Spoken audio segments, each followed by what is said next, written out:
প্রিয় ছাত্রছাত্রী, এখন নবম শ্রেণীর বহুপদী সংখ্যামালা পলিনোমিয়াল, এটা হচ্ছে কোষে দেখি 7.1। এর আগে আমি এই অনুশীলনীতে আসার আগে এই অনুশীলনী সম্পর্কে অঙ্কগুলো বুঝতে গেলে কি কি করা দরকার তার বেসিক নলেজ অর্থাৎ প্রাথমিক জ্ঞানগুলো করার জন্য যাবতীয় আগের ভিডিওতে দিয়েছি। যারা এখনো দেখোনি তারা আমার প্লেলিস্ট খুলে বহুপদী সংখ্যামালার পার্ট নম্বর 1-এ তোমরা একটু দেখে নিও।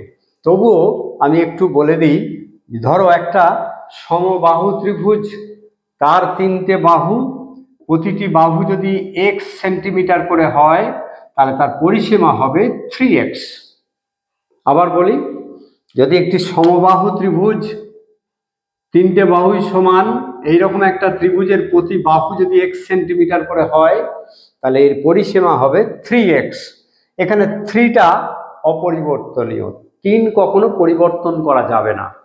কিন্তু xটা এই 5 সেন্টিমিটার হতে পারে, 3.2 সেন্টিমিটার হতে পারে, 2.5 সেন্টিমিটার হতে পারে, 5.7 সেন্টিমিটার হতে পারে, অর্থাৎ এই xটা বদল হতে পারে। কিন্তু এই যে ত্রিভুজের 3টে বাহু, এটা কখনো বদল হবে না।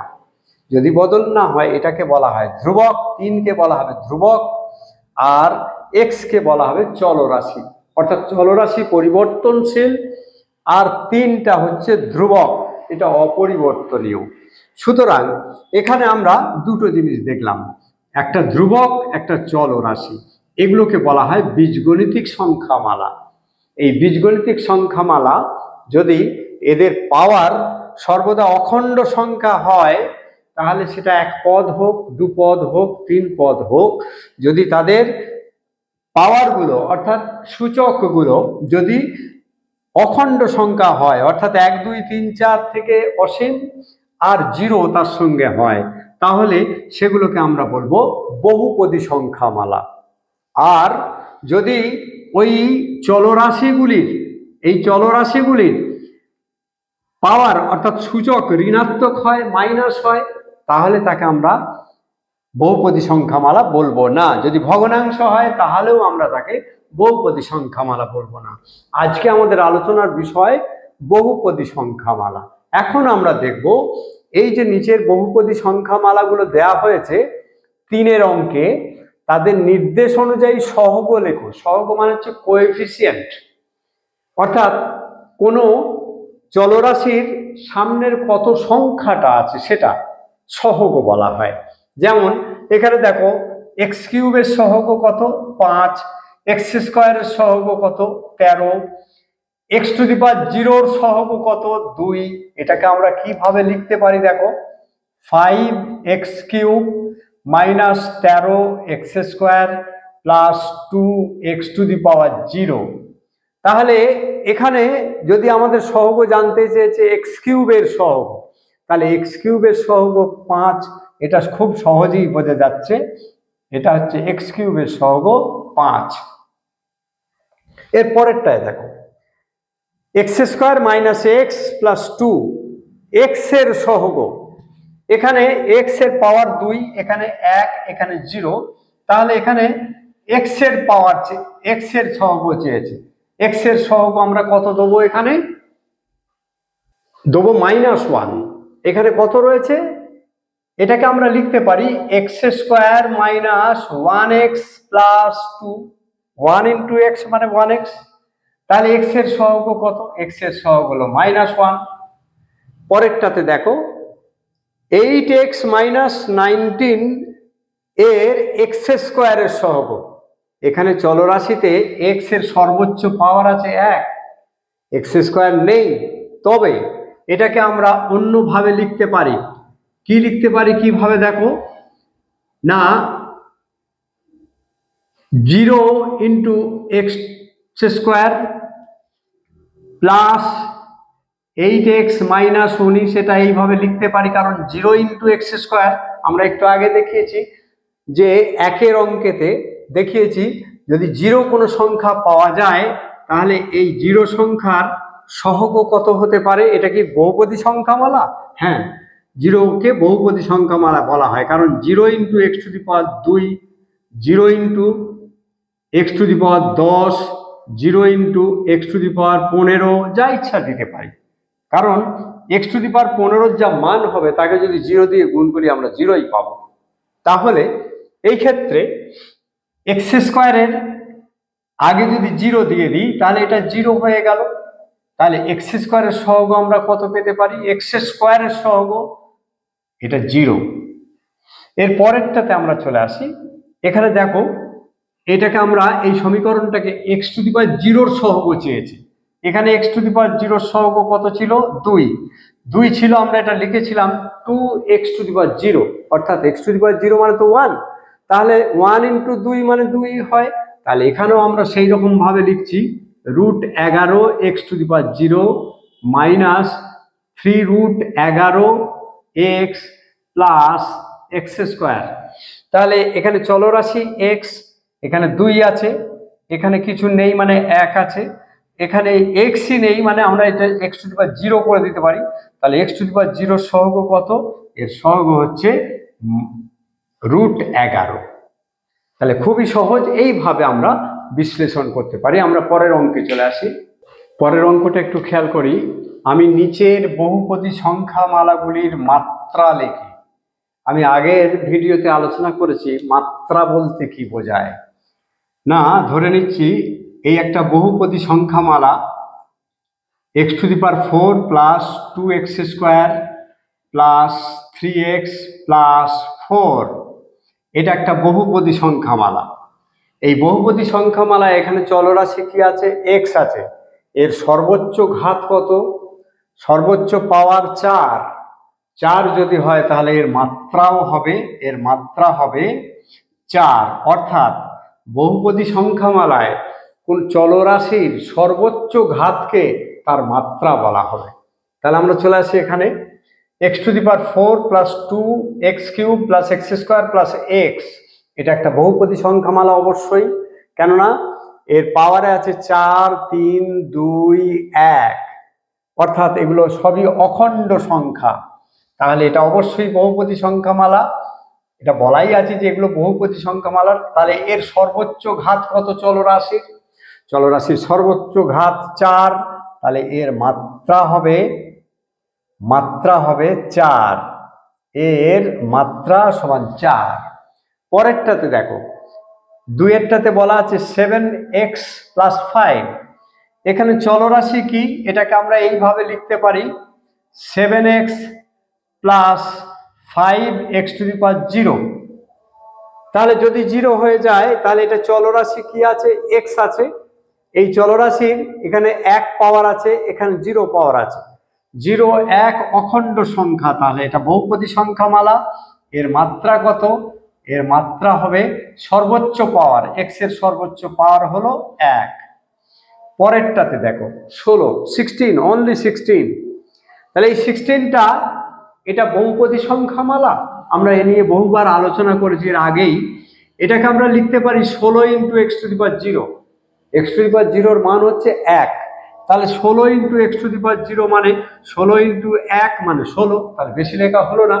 আমরা এইভাবে এটাকে বহুপদী সংখ্যামালায় রূপান্তরিত করতে পারি। এটাও একটা বহুপদী সংখ্যামালা।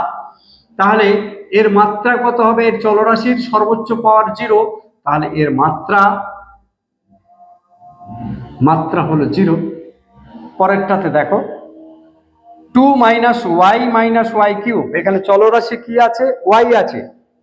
এই y এর সর্বোচ্চ ঘাত কত? 3, তাহলে এর মাত্রা কত হবে? এর মাত্রা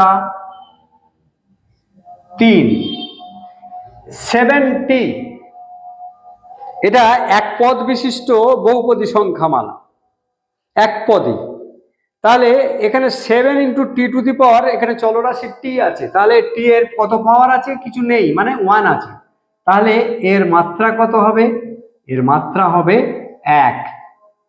এই চলরাশির মাত্রা হবে 1, কারণ টি এর পাওয়ার আছে 1। আমরা বলেছিলাম কোনো বহুপদী সংখ্যামালায়, একচল বিশিষ্ট কোনো বহুপদী সংখ্যামালায় এই চলরাশির সর্বোচ্চ ঘাতই হলো ওর মাত্রা। তাহলে এর সর্বোচ্চ ঘাত হলো 1, তাহলে তার মাত্রা 1। পরেরটাতে দেখো 5 minus x square plus x to the power 19। এখানে চলরাশি হলো এক্স, এর মাত্রা কত, সর্বোচ্চ পাওয়ার কত, সর্বোচ্চ পাওয়ার 19, তাহলে এর মাত্রাও 19। আমরা পরের অঙ্কে আসি। পরের অঙ্কেতে চলে আসি, 5 অঙ্ক। আমি দুটি আলাদা একচল বিশিষ্ট দ্বিপদী সংখ্যামালা লিখি যাদের মাত্রা 17। দ্বিপদী সংখ্যামালা লিখতে হবে। তাহলে দেখো, দুটো পদ থাকবে, আমরা এক পদ, দ্বিপদ এবং ত্রিপদী বহুপদী সংখ্যামালা দেখেছি। এখানে একচল বিশিষ্ট, তার মানে শুধু এক্স থাকলে এক্সই থাকবে, ওয়াই থাকলে ওয়াই থাকবে, টি থাকলে টি থাকবে, এরকম একচল বিশিষ্ট দ্বিপদ, দুটো পদ থাকবে। তাহলে একটা লিখি, একটা হচ্ছে যেমন X to the power 17 minus 1 একটা লিখতে পারি। দু নম্বর আরেকটা লিখতে পারি Y to the power 17 plus 2, বা যে কোনো সংখ্যা লিখতে পারি, বা সংখ্যা ছাড়াও y to the power 17, y to the power 15 এটা লিখতে পারি। কারণ মাত্রা মানে কি, এই চলরাশির সর্বোচ্চ ঘাত, এর দুটো পদ থাকবে, দ্বিপদী সংখ্যামালা, তার দুটো লেখা হলো। এরপরে আমি দুটি আলাদা একচল বিশিষ্ট একপদী সংখ্যামালা লিখব। তাহলে একপদী সংখ্যা 5x, একপদী সংখ্যামালা, একটাই মাত্র পদ, আর যার চলরাশি হচ্ছে x, তাহলে একচল বিশিষ্টই হলো। আরেকটা লিখে দিই, যেমন 7t, এরকম আরো অনেক লিখতে পারি। আরেকটা লিখে দিই 3y, এগুলো সবই একচল বিশিষ্ট একপদী সংখ্যামালা। সরি, যাদের মাত্রা হচ্ছে 4, তাহলে 4 লিখে দিই। এটা 4 পাওয়ার, মাত্রা যখন 4 বলেছে, তাহলে চলরাশির সর্বোচ্চ পাওয়ার যেন 4 থাকে, তাহলে 4 লিখলাম। একচল বিশিষ্ট, প্রত্যেক কটাই তিনটেই একচল বিশিষ্ট, দুটি না লিখে তিনটি লিখলাম, যাদের মাত্রা হচ্ছে 4 থাকবে, সর্বোচ্চ পাওয়ার 4 চলরাশি। আমি দুটি আলাদা একচল বিশিষ্ট ত্রিপদী সংখ্যামালা লিখি যাদের মাত্রা 3, তাহলে একটা লিখে দিই x cube plus x square plus 5, তিনটে পদ হলো, তাহলে ত্রিপদী সংখ্যামালা হলো। এর চলরাশি হচ্ছে এক্স, একচল বিশিষ্ট হলো, আর সর্বোচ্চ পাওয়ার হলো 3, তাহলে এর মাত্রাও হলো 3। আর একটা লিখে দিই, সেটা হচ্ছে Y cube, 3y cube plus 2y square plus 5y। তাহলে এখানে এটা তিনটে পদ যুক্ত একচল বিশিষ্ট, সবকটাই ওয়াই আছে, এবং যাদের সর্বোচ্চ পাওয়ার ওয়াইয়ের চলরাশির সর্বোচ্চ পাওয়ার হচ্ছে 3, তাহলে মাত্রা হলো, এই বহুপদী সংখ্যামালাটির মাত্রা হলো 3, তাহলে মাত্রা 3 হতে হবে, এমন দুটো লিখতে হবে। আমরা চলে আসি পরের অঙ্কে। পরের 8 অঙ্ক, নিচের বীজগণিতিক সংখ্যামালাগুলির মধ্যে কোনগুলি একচল বিশিষ্ট বহুপদী সংখ্যামালা, কোনগুলি দুই চল বিশিষ্ট বহুপদী সংখ্যামালা, আর কোনগুলি বহুপদী সংখ্যামালা নয়, তা আমাদের লিখতে হবে। তাহলে আমরা প্রথমেই 1 অঙ্কটায় দেখি, x square plus 3x plus 2, এখানে চল কি আছে, শুধুমাত্র এক্স চল আছে, তাহলে একচল বিশিষ্ট, এটা হলো একচল বিশিষ্ট, মানে একটাই চল আছে, একচল বিশিষ্ট বহুপদী সংখ্যামালা। পরেরটায় দেখি, এক্স আছে, ওয়াই আছে, আর এ আছে। আমরা দেখে নিয়েছি যে ধ্রুবক সর্বদা এবিসি দিয়ে লেখা হয়, আর চলরাশিগুলো এক্স ওয়াই জেড দিয়ে লেখা হয়। তাহলে এখানে এ আছে, এ মানে আমরা ধরে নেবো এটা ধ্রুবক, তাহলে এখানে চলরাশি কটা আছে, একটা, দুটো, এক্স এবং ওয়াই, তাহলে এটা কি হলো, দুই চল বিশিষ্ট, দুই চল বিশিষ্ট বহুপদী সংখ্যামালা।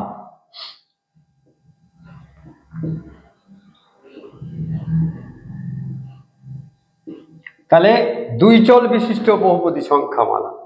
এরপরে এইটাতে দেখো ওয়াই আছে, এক্সও আছে, এ হচ্ছে ধ্রুবক, তাহলে 4ax, তাহলে ওয়াই স্কোয়ার ওয়াই আছে এবং এক্স আছে, এটাও হচ্ছে দুই চল বিশিষ্ট বহুপদী সংখ্যামালা।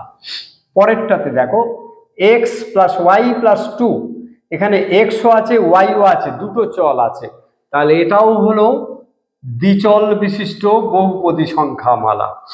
এর পরেরটাতে দেখো x to the power 8 plus y to the power 4 plus x to the power 5 into y to the power 9, তাহলে এক্ষেত্রেও আমরা এক্স এবং ওয়াই দুটো চল পাবো, তাহলে দুই চল বিশিষ্ট বহুপদী সংখ্যামালা। এর পরেরটা দেখো 6এরটা এক্স প্লাস 5/x, এটাকে আমরা কিভাবে লিখতে পারি? এটাকে লিখতে পারি x plus 5 into x to the power -1, এটা 1/x মানে এক্স টু দি পাওয়ার -1। তাহলে এক্ষেত্রে এই চলরাশি এক চল বিশিষ্ট, কিন্তু এখানে এক্স এর এক পাওয়ার আছে, এখানে -1, যদি ঋণাত্মক থাকে, অখণ্ড সংখ্যা না থাকে, একটাতে যদি ঋণাত্মক থাকে, তবু এটা বহুপদী সংখ্যামালা বলা যাবে না। বহুপদী সংখ্যামালার প্রথম শর্ত হচ্ছে চলরাশির পাওয়ারগুলি অখণ্ড সংখ্যা হতে হবে, অর্থাৎ 0, 1, 2, 3, 4 করে অসীম হতে পারে, কিন্তু কখনো ঋণাত্মক মানে মাইনাস কোনো পাওয়ার হবে না এবং ভগ্নাংশ হবে না, তাহলে এটি বহুপদী সংখ্যামালা নয়, বহুপদী সংখ্যামালা নয়। যাই হোক, আজকে এই প্রশ্নমালাটা শেষ হয়ে গেল। তোমরা যারা দেখছো এগুলোকে একটু ভালো করে দেখলে এই অঙ্কগুলো খুবই সহজ। এর পরের 7-2 পরের ভিডিওতে আমি দেবো। আর এছাড়াও আমার এই ভিডিওতে ইউটিউব চ্যানেলে তোমরা লাইফ সায়েন্স 9 সমস্ত লাইফ সায়েন্সগুলো পাবে। সেটা ক্লাস 9 লাইফ সায়েন্স জীবন বিজ্ঞান, এইটাতে ক্লিক করলেই, প্লে লিস্টে গিয়ে ওইটাতে ক্লিক করলেই তোমরা জীবন বিজ্ঞানের বহু সমস্যার সমাধান দেখতে পাবে। এছাড়াও ক্লাস 9 জিওমেট্রি, যেখানে উপপাদ্যগুলো শুধুমাত্র বেছে বেছে দেওয়া আছে, সেইগুলো তোমরা দেখতে পারো, খুব সহজ মনে হবে, তোমাদের সাহায্য হবে। আর এই অঙ্কগুলো তো বটেই। তোমরা সকলে ভালো থেকো। আজ এই পর্যন্তই, ধন্যবাদ।